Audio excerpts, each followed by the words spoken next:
우주는 이미 너 안에 있다. 천부경 81자 우주의 비밀을 풀다. 제2부입니다. 천부경 2부의 첫 문장은 이것입니다. 용변부동본. 용변부동본 역시 두 가지로 해석됩니다. 하나는 자연계의 변화작용과 움직임은 끊임없이 이루어지지만 천지대자연의 근본 바탕은 결코 움직이거나 변화하지 않는다는 뜻입니다. 즉 결과물이 어떻게 나타나든 그 바탕이 되는 에너지의 총량과 근원적인 법칙은 결코 변하지 않는다는 사실입니다. 태풍은 주변의 모든 것을 집어삼킬 듯이 거세게 휘몰아치지만 정작 태풍의 한가운데인 눈은 너무나 고요하고 평화롭듯이 외부에 보이는 색깔이나 모양, 들리는 소리, 맡아지는 향기, 혀끝에 느껴지는 맛, 피부로 느껴지는 감촉, 마음에 인식되는 대상과 감정과 생각, 의지, 분별인식은 매 순간 일어났다 사라지면서 변화하지만 그것을 가능하게 하는 우리 내면의 근본 바탕, 즉 내면에 비친 제1원인은 천지대자연이 창조된 이래 지금까지 단 한 차례도 변동한 적이 없습니다. 여기서 말하는 내면에 비친 제1원인은 동양 철학에서는 참나라고 부릅니다.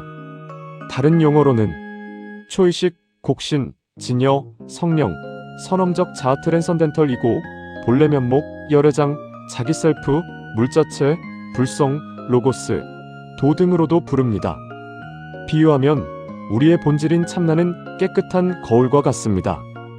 거울 앞에 쓰레기가 지나가면 쓰레기를 비추고 장미꽃이 지나가면 장미꽃을 비추지만 거울 그 자체가 쓰레기가 되거나 장미꽃이 되지는 않습니다. 그저 깨끗하고 맑은 본래의 상태를 유지할 뿐이죠. 영화가 상영되고 있는 스크린을 생각해 보셔도 좋습니다. 스크린 위에서는 참혹한 전투가 일어나기도 하고 가슴 아린 사랑 이야기가 전개되기도 하지만 영화가 모두 끝나면 스크린은 아무런 상처도 없이 원래의 모습 그대로를 유지하고 있습니다. 이처럼 원래의 변함없는 바탕, 어떤 외부 환경에서도 오염되지 않는 순수한 인식이 바로 청정광명심이요, 참나입니다. 그렇다면 참나를 어떻게 체험할 수 있을까요? 희노애락의 감정이 일어났을 때 일어났다는 사실을 알고 있는 그 주시자는 무엇인가? 네가 태어나기 전에 너는 어디 있었느냐? 모든 것이 변하는데 변하지 않는 것이 있다. 변화를 보고 있는 그것, 그것이 바로 참된 나다. 용변부동본의 또 다른 해석은 하나의 진리를 표현하여 사용하는 방식은 변화에도 늘 변동이 없는 것은 본래 마음의 자리요 입니다. 천지대자연의 근본 씨앗인 하나의 진리를 표현하여 사용하는 방식은 수천 년을 지나오면서 종교마다 다양한 방식으로 변화하였습니다. 지구촌에 퍼져 있는 종교는 크게 5가지 종교로 분류할 수 있습니다. 이 5가지 종교의 성인들은 제각기 다른 지역에 태어나서 자신들이 깨달은 하나의 진리를 각각 다른 용어로 표현하였습니다.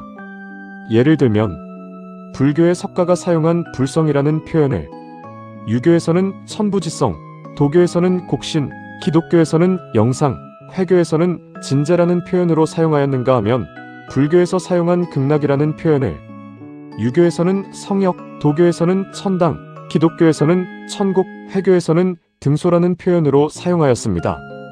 이것 외에도 불교의 자비, 기독교의 박애, 유교의 충서, 도교의 감흥 등도 사랑이라는 말을 각 종교에서 다르게 표현한 것입니다. 이와 같이 5교의 성인들이 사용한 가르침의 표현 방식은 시대와 지역에 따라 변화해온 것입니다. 그러나 늘 변동이 없는 것은 본래 마음자리입니다. 이 본래 마음자리를 표현하는 방식도 역시 5가지 종교마다 서로 다르게 표현하고 있습니다. 유교에서는 생아지문 사하호, 황중통리, 기독교에서는 소상제 십자가, 좁은 문, 이마에 치는 인, 불교에서는 서방정토 영산, 불이법문, 정법안장, 도교에서는 십자대가 현관규, 현빈지문, 회교에서는 진주인 공가, 청진이라는 용어를 사용하였습니다. 하지만 그 본래 마음의 자리는 수많은 세월이 흘러도 늘 변함없이 명사가 전하는 그 한자리에 있습니다. 만일 우리가 명사를 방문하여 이러한 본래 마음의 자리를 얻어서 다니고 머물고 앉고 누워있을 때 이 자리를 늘 알아차릴 수 있다면 문득 고통받는 유전문의 윤회 시스템에서 벗어날 수가 있습니다. 따라서 용변부동본은 하나의 진리를 표현하여 사용하는 방식은 변화에도 늘 변동이 없는 것은 본래 마음의 자리요 라고 해석되는 것입니다. 본심본 태양악명 천부경 81자 중 64자 해석은 끝나고 남은 글자 17자 중에서 본심본 태양악명 이 7글자가 천부경이 후세에 전하고 싶은 핵심 메시지입니다. 즉 인간 생명의 근원인 본래의 마음은 원래부터 태양처럼 밝게 빛나고 있다는 것입니다. 여기서 말하는 본래의 마음이란 우주의 근본 씨앗인 하나요 본래 면목입니다. 즉 우주의 근원으로서 끝이 없는 무국이요 중심자리의 한마음입니다.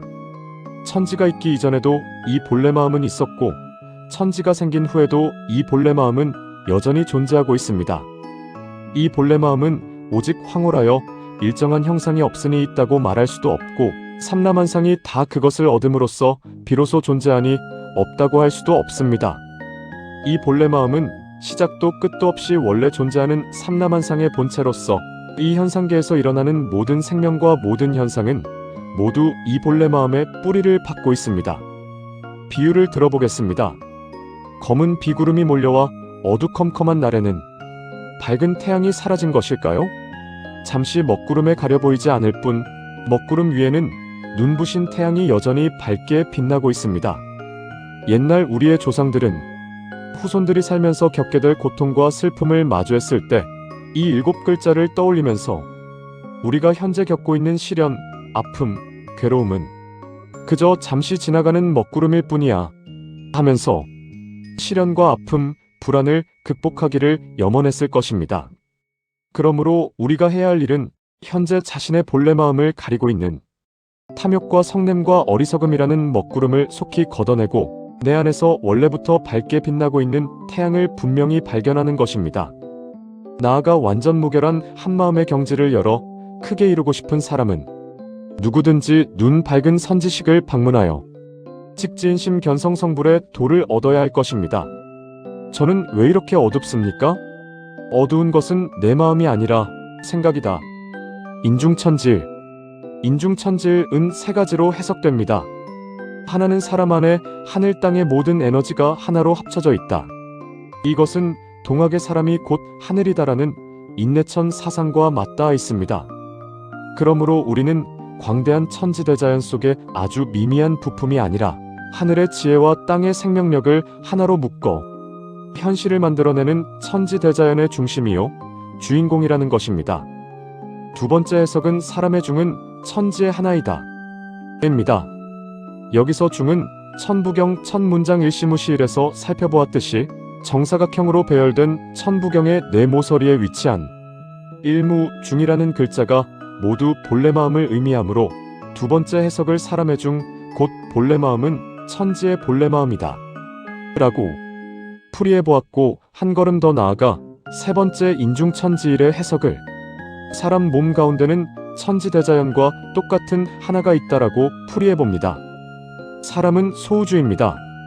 사람에게 두 눈이 있다면 하늘에는 해와 달이 있고 사람에게 남자와 여자가 있다면 하늘엔 음과 양이 있고 사람에게 사지 두 팔 두 다리가 있다면 하늘엔 추나 추동이 있고 사람에게 360골절이 있다면 하늘엔 360일이 있고 사람에게 18절구비의 소장이 있다면 하늘엔 18도가 있고 사람에게 24절구비의 대장이 있다면 하늘엔 24절기가 있고 사람에게 눈기 코입 내문이 있다면 하늘엔 동서남북 내방위가 있고 사람에게 희노의 낙이 있다면 하늘엔 풍운내우가 있고 사람에게 오장육부가 있다면 하늘엔 오두육성이 있고 사람에게 인후의 뼈마디가 12개가 있다면 하늘엔 12회가 있고 사람에게 84,000 털구멍이 있다면 하늘엔 84,000개의 별이 있는 등 사람은 바로 천지대자연의 축소판인 것입니다.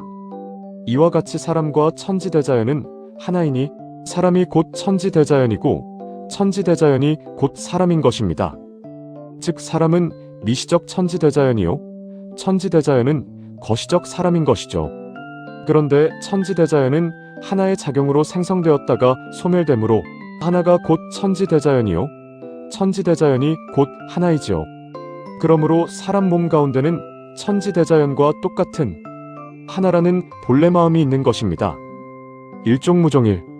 천부경 81글자의 마지막 문장인 일종무종일은 천지대자연이 하나로 돌아가 끝나지만 그 하나는 끝이 없는 하나다라는 뜻이죠. 현상계의 천지대자연은 숫자로 나타내기 이전에 생명의 빛이자 끝이 없는 하나라는 중심자리에서 시작되었지만 이 하나라는 중심자리는 셋으로 나누어졌다가 다시 처음으로 돌아가는 끝없는 작용을 하면서 천지대자연을 생성소멸시킵니다.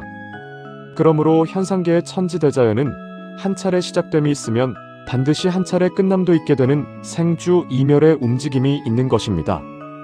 그러나 이 하나라는 천지대자연의 근본 씨앗의 작용은 쉬지 않고 끝없이 반복하므로 그 시작을 알 수 없는 하나임과 동시에 그 끝도 알 수 없는 하나라는 것입니다.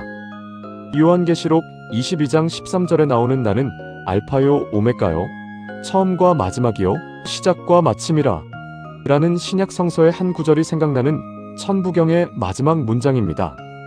우리가 맞이하게 될 죽음도 마찬가지입니다.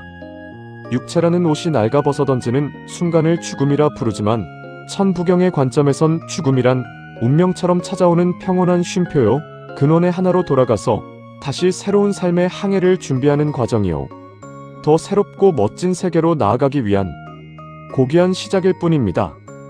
그러므로 우리는 모두 시작도 끝도 없는 하나라는 빛에서 왔고 세상을 조화롭게 경영하는 주인공이며 절대 변하지 않는 참나의 빛을 가진 고귀한 존재임을 이 천부경의 가르침을 통해 확연히 깨달아 매 순간 지혜롭게 빛나는 마음의 태양을 환히 밝혀 영원한 해탈의 자유를 얻으시길 간절히 기원합니다.